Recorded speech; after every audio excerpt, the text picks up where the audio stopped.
ఏమండోయ్ ఈరోజు డిన్నర్లోకి tasty healthy శుతిమెత్తని methi parotta చేద్దామండి.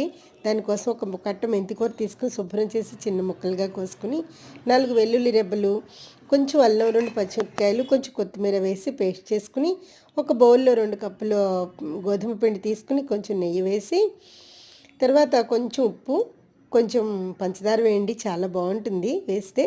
అది వేసి తర్వాత మనం కట్ చేసుకున్న మెంతి ఆకుని పేస్ట్ చేసుకున్న పేస్ట్ని వేస్తే మనకి రెస్టారెంట్లో గ్రీన్గా చాలా బాగా వస్తాయండి. ముందు నీళ్ళు వేసుకోకుండా కలపండి, తర్వాత చూసుకుని చక్కగా కలిపి ఒక బౌల్లో పెట్టి కాసేపు ఉంచండి. అరగంట పోయిన తర్వాత అది అడ్జస్ట్ అవుతుంది. తర్వాత చిన్న చిన్న రౌండ్స్గా చేసుకుని తర్వాత మనం పరోటాలుగా చేసుకుని మనకి ఇష్టమైన షేప్లో వాటిని తీసుకుని వేడి వేడి పెనం మీద వేసి చక్కగా కొంచెం లైట్గా నూనె అప్లై చేసి కాలిస్తే చక్కగా హెల్దీ టేస్టీగా చాలా బాగుంటాయి. ట్రై చేయండి కచంబర్ తోటి.